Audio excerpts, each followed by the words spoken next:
गिना दें, तेज प्रताप और तेजस्वी यादव कहाँ हैं? और इस तरह की बातें जो है ये एक पॉलिटिकल आदमी नहीं बोलता है, एक जो मुशायरा करने वाला, जो गाने बजाने वाला आदमी है। मेरा नया परिवार। आपकी बहन बोल रही है कि मैं नहीं जाऊंगी।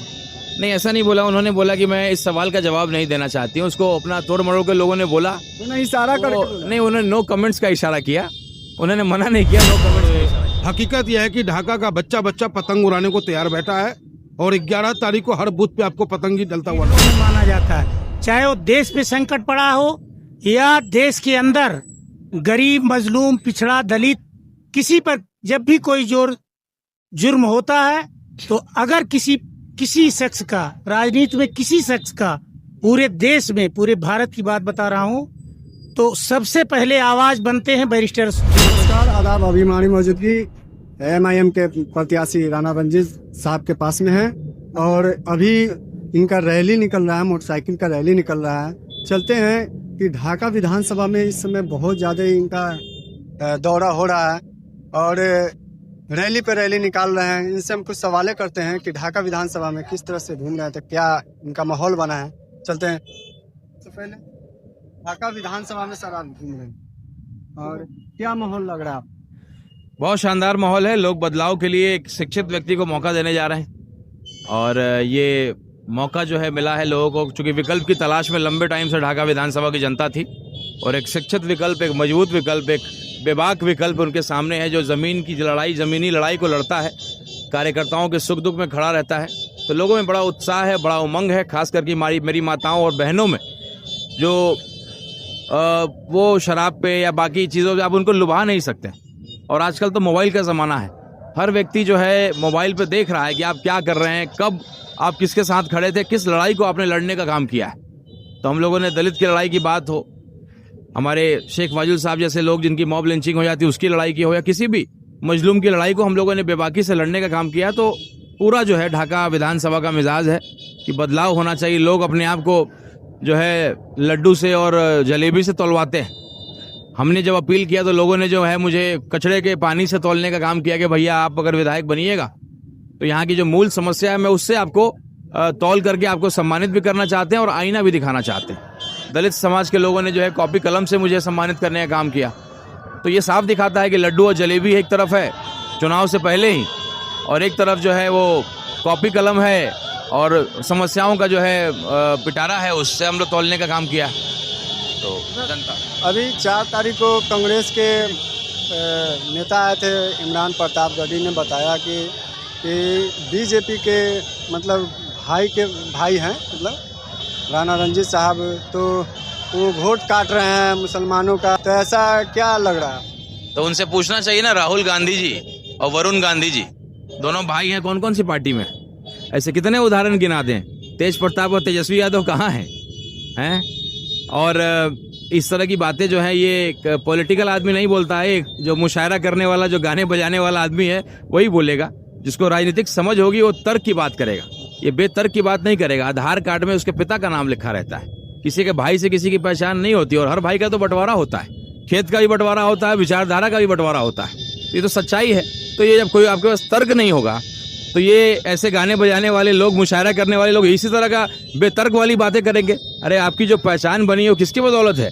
ओवैसी साहब जैसे नेताओं की बदौलत है। आपने हैदराबाद का जो है दारुसलाम का और ओवैसी साहब का नाम ले लेकर के तो अपनी पहचान बनाई। और जब आप अच्छी बात करते थे एक ज़माने में, मुसलमानों की हक की लड़ाई बोलते थे, लेकिन जो कांग्रेस वाले हैं, आरजेडी वाले हैं, ये जानते हैं कि अगर कोई मुसलमान की हक की लड़ाई बोलेगा तो उसको अपना गुलाम बना लेते हैं, चाहे वो पैसे से बना ले या पद से बना ले। तो राज्यसभा दे करके उनको गुलाम बना लिया है, अब वो उनकी गुलामी कर रहे हैं। तो अब वो क्या बोलेंगे क्या नहीं बोलेंगे जनता खुद तय करेगी। और ऐसे ऐसे लोगों को जो है सबक सिखाया जाएगा, बताया जाएगा, समय आने दीजिए। राणा जी, एक वीडियो वायरल हो रहा है कि राणा रणधीर की बहन, आपकी बहन, यानी कोई मीडिया वाला उनके पास गया तो उनसे सवाल किया कि अगर राणा रणधीर साहब खड़े हुए हैं बीजेपी से और MIM से राणा रणजीत साहब खड़े हुए हैं तो क्या आप उनको सपोर्ट कीजिएगा? आप उनके रैली में जाइएगा क्या? इस पर कुछ कहिए। तो उनकी राय होगी। देखिए, ढाका विधानसभा मेरा नया परिवार। आपकी बहन बोल रही है कि मैं नहीं जाऊंगी। नहीं, ऐसा नहीं बोला। उन्होंने बोला कि मैं इस सवाल का जवाब नहीं देना चाहती हूँ। उसको अपना तोड़ मरोड़ के लोगों ने बोला, उन्होंने इशारा करके बोला। नहीं, उन्होंने नो कमेंट्स का इशारा किया। उन्होंने मना नहीं किया, नो कमेंट्स का इशारा किया। और खैर, हम लोग का नया परिवार ढाका विधानसभा है। यहाँ के गरीब मजलूम लोग हैं और हम लोग तो क्रांतिकारी विचारधारा के लोग हैं। और चूंकि पद जिसके पास रहता है उसके पीछे बहुत लोग खड़े रहते हैं। जो संघर्ष करता है उस समय लोग कम आते हैं।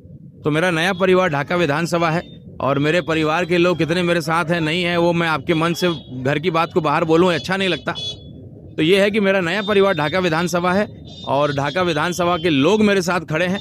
और जब मैं भी विधायक बन जाऊंगा तो वो जो लोग भटके हुए हैं परिवार के भी लोग वो सब आ जाएंगे। क्योंकि पद जिसके पास रहता है तो उसके आगे पीछे लोग घूमते हैं। हमारे पास तो पद नहीं, हम तो संघर्ष कर रहे हैं और मेरा नया परिवार ढाका विधानसभा है।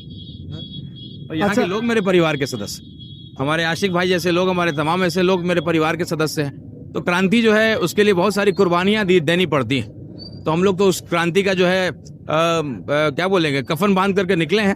तो ऐसी छोटी मोटी समस्याएं आती रहती हैं, आएंगी। हम लोग का मिशन एक है, जनता की सेवा। सर ढाका के जनता को क्या कहना चाहिए? ढाका की जनता को यही कहना चाहेंगे कि मजबूत विकल्प, एक बेहतर विकल्प आपके पास आया है, इसको पहचानिए। एक तरफ लोग लड्डू से तोला रहे हैं, जलेबी से तोला रहे हैं और एक तरफ जो है दूसरे का किया हुआ कचरा, विधायक और पूर्व विधायक ने रोड बनाया होता तो मुझे आज कचड़े से तोलने की नौबत नहीं आती। तो कहीं ना कहीं मैं उनके जो किया हुआ काम नहीं है उसको मैं भुगत रहा हूँ। लेकिन लोगों की उम्मीद है, लोग उम्मीद से मुझे तोलने का काम कर रहे हैं। ये मेरे लिए गर्व का और सम्मान का विषय है। राणा जी, अभी आप बोले हैं कि मतलब उम्मीद है लोगों के अंदर हमें जिताएंगे। आप बार बार किसी दो ही पार्टी को आप नजर लेते हैं। जो पार्टी यहाँ लड़ेगी उसी को बोलूंगा ना, बीजेपी और आरजेडी का कैंडिडेट है। जन सुराज से डॉक्टर रवि प्रसाद होते हैं, बहुत सारे कैंडिडेट। मेरी शुभकामनाएं हैं। अभी वो लड़ाई में नजर नहीं आ रहे हैं लेकिन मेरी शुभकामनाएं हैं। वो एक डॉक्टर हैं, पढ़े लिखे आदमी है। मैं खुद एक इंजीनियर हूँ। तो मैं जहाँ जाता हूँ अगर कोई कहता है कि भैया मैं आपको नहीं दूंगा, मैं अपने जात वाले को दूंगा, तो मैं यही कहता हूँ कि भाई अगर जात वाले को ही देना है तो पढ़े लिखे को दो। मैं अगर तुम्हारे जात वाला नहीं हूँ तो मैं इंजीनियर हूँ। अगर तुम्हारे जात वाला पढ़ा लिखा डॉक्टर है तो उसको दो। बेहतर है पढ़े लिखे को दो, विकल्प को बदलो। लेकिन लड़ाई में उस तरीके का नजर नहीं आ रहे हैं। लेकिन अच्छी बात है, मेरी शुभकामनाएं। लेकिन लोकतंत्र की खूबसूरती है और उनके भी गाड़ी के साथ बदतमीजी किया गया। मुझे बड़ी दुख की बात है। उनके शायद उनकी पत्नी जा रही थी तो उनके साथ भाजपा के लोगों ने बदतमीजी किया है। ये दुखद है और इस परिस्थिति में अगर वो मुझे कहेंगे तो मैं उनकी लड़ाई में खड़ा रहूंगा। अगर किसी भी कैंडिडेट के साथ या उसके परिवार के साथ किसी ने बदतमीजी किया है, चाहे वो फुलवरिया हो चाहे सपी हो, हिसाब लेना हम लोग को आता है। और लोकतंत्र ने और बाबा भीमराव अम्बेडकर जी ने तो ताकत हम लोग को दिया है, वो कोई छीन नहीं सकता। तो उस तरीके से परेशान किया गया। कुछ लोगों ने जो है उनके परिवार को रोका, शायद हो हल्ला किया, ये गलत है। अगर जनसुराज कैंडिडेट मुझसे अगर मदद मांगते उस पर्टिकुलर प्रकरण में तो मैं उनके साथ खड़ा होता। MIM के नेता हैं, उनसे बात करते हैं। क्या लग रहा है ढाका विधानसभा में? ढाका में पतंग ही पतंग नजर आ रहा है। जरा कैमरा दौड़ाइए ना भाई। आपका कलम और कैमरा चुप नहीं रहना चाहिए और वास्तविकता समाज के बीच परोसना चाहिए।